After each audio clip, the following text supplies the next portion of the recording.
Once upon a time, in a peaceful village, nestled among green hills and winding rivers, there lived an old man known to everyone as Grandfather Henry. His face was lined with years, his hair as white as mountain snow, but his eyes sparkled with an unfading joy. No matter how the wind howled or the rain fell, Henry was always seen with a gentle smile and a spring in his step. The villagers often wondered at his cheerfulness, for life was not always easy in their little corner of the world. One day, a young woman named Emily, troubled by her worries and the weight of her daily struggles, came to visit Grandfather Henry. Her family had fallen on hard times, and she felt lost in a sea of uncertainty.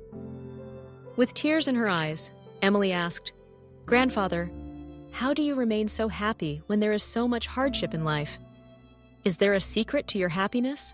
Henry invited her to sit beside him on a wooden bench under the shade of a flowering tree. He listened patiently as Emily poured out her heart, sharing her fears, disappointments, and the sense of emptiness that followed her like a shadow.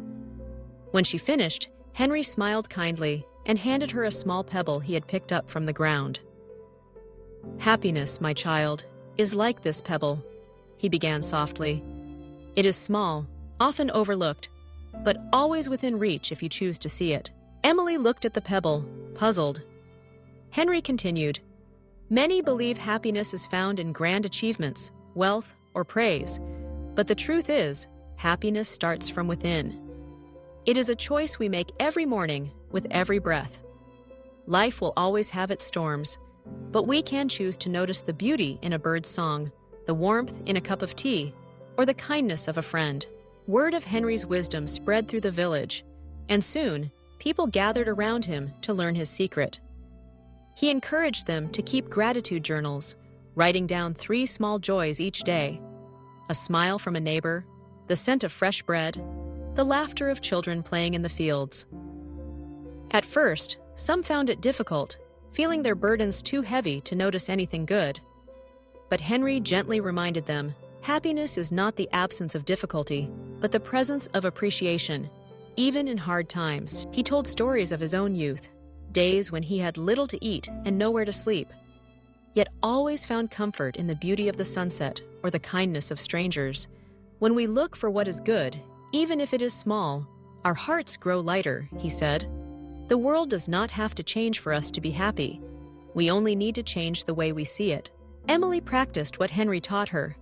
She learned to notice the morning dew glistening on the grass, the way her younger siblings' laughter echoed through their home, the reassuring touch of her mother's hand.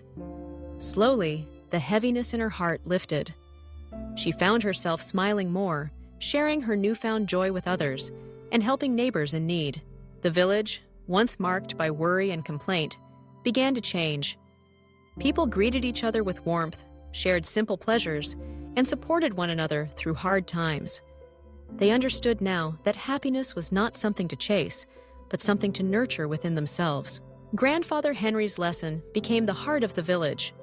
Happiness is a choice, a way of seeing, a habit of finding joy in everyday moments. And so, the village flourished, not because troubles disappeared, but because its people learned to carry happiness inside, lighting their days from within, no matter what storms might come.